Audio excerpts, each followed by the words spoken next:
डरावना सा कुछ लगा उनको। फिर वो ऊपर चले गए, ऊपर वाली गुफा में। तो वहाँ उन्होंने गांव के लोगों से कुछ कह दिया होगा, तो झोपड़ी बांध डाली, वहाँ रह गए। वहाँ भी संतों ने उनको दर्शन दिया। यहाँ भी देखो, बाबा घनश्याम दास जी यहाँ कुछ काल रहे, उनकी तो योग्यता यहाँ रहने की थी, तुम्हारी योग्यता नहीं, तुम यहाँ मत रहो, अभी इस योग्य नहीं हो कि तुम यहाँ रह सको। कोई बात नहीं, आराम से बैठो, कुछ करेंगे नहीं। उनको छेड़ोगे तो वो क्रुद्ध होकर के कुछ आक्रमण कर सकती हैं, वैसे तो शांति से आप हिलाओ डलाओ मत, आराम से अपने आप उठ जाएंगी, चली जाएंगी।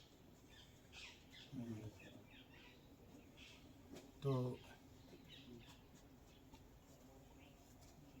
क्या कह रहे थे? घनश्याम दास जी दूसरे संत जो घनश्याम दास बाबा, तो उनकी तो हाँ बोले वो तो रहे, उन्होंने कहा वो तो रहते थे यहाँ, बोले वो रहेंगे तुम नहीं रह सकते यहाँ, तुम्हारी पात्रता नहीं आ रही है।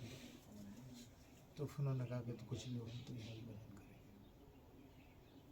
तो उनकी झोपड़ी में वो यहीं बैठे थे, उनके देखते देखते आग लगी। ना आग कहीं कोई जलाने वाला ना कुछ, तो झोपड़ी में आग लगी। तो यहाँ से 4-5 किलोमीटर दूर गुफा है, वहाँ से धुआं निकला। तो ये प्रमाणित हो गया कि ये गुफा जो है यहाँ से लेके वहाँ तक कनेक्टेड है, वहाँ तक जुड़ी हुई गुफा। और पहाड़ में कहाँ क्या कौन सी दिव्य चीज़ है। अब इसी में एक गुफा इधर गई है, एक इधर गई है, और भीतर जाके कितने गहरे तक गई है कोई पता थोड़ी है। ऐसे घुसना भी नहीं चाहिए, क्या है भीतर, क्या रहस्य है।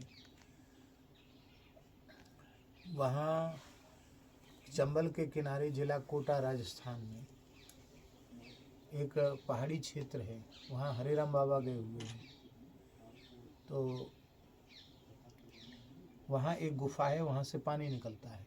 इसमें भी बरसात में पानी आ जाता है, मतलब जब पहाड़ मतलब पानी बरसता है, पहाड़ सब सजल हो जाता है, तो उसकी झरने की जो स्रोत का जल है वो आने लग जाता है, ऊपर तक भर जाता है, बड़ा मीठा सुंदर जल। तो बाबा उसके भीतर घुसते हुए चले गए, गुफा के भीतर। और उनके साथी वाले तो बोले बाबा लौट आओ, बोले हम लौटेंगे नहीं, तो तुम्हारी हिम्मत हो तो हमारे पीछे चलो। बोले बाबा हम लोग तो गृहस्थी आदमी हैं, हमारा दम फूल रहा है, हम लोग तो नहीं जा सकते, और आपसे भी प्रार्थना है कि आप वापस आ जाओ। आगे जाने के बाद उनकी टार्च बंद होगी अपने आप ही, टार्च अपने आप बंद होगी, लेकिन बाबा माने नहीं। ये कहा तो ये तुम लोग लड़के बच्चे वाले हो, हम तो बाबा जी हमारे आगे पीछे कोई रोने वाला है नहीं, मर गए तुम लोग जाओ। पानी में ही हाँ, बाबा चले गए आगे। तो आगे उनको कुछ ऐसी व्याकुलता सी हुई, जगह बहुत संकीर्ण थी।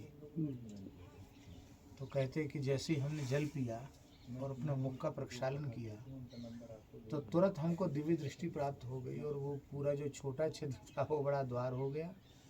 और भीतर हमने जाकर के देखा कि बहुत विशाल क्षेत्र है पर्वत का, और ऊपर से खुला है, गुफाएं भी हैं, और बीच में चौक जैसा है, उसमें बहुत बड़ी संख्या में महापुरुष तप कर रहे हैं। आसमान फिर खुला है? हाँ, ऊपर से आसमान खुला है।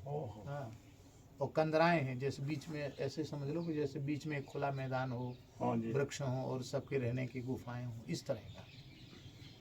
तो और बोले वहाँ 5 फण के नाग, 10 फण के नाग, 100 फण के नाग ऐसे विचर रहे, मणिधर नाग।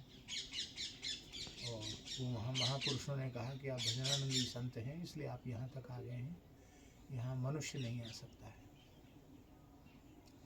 हम लोग सब ऋषि मुनि हैं, और तुम यहाँ आ गए हो, तुम यहाँ रहो प्रेम से, कोई बात नहीं। अब जब तक हमारी इच्छा नहीं तब तक यहाँ से तुम बाहर नहीं जा सकते। तो आप लोग खाते क्या हैं? तो उन्होंने कहा हम तो केवल वायु का आहार करते हैं, वायु ही हम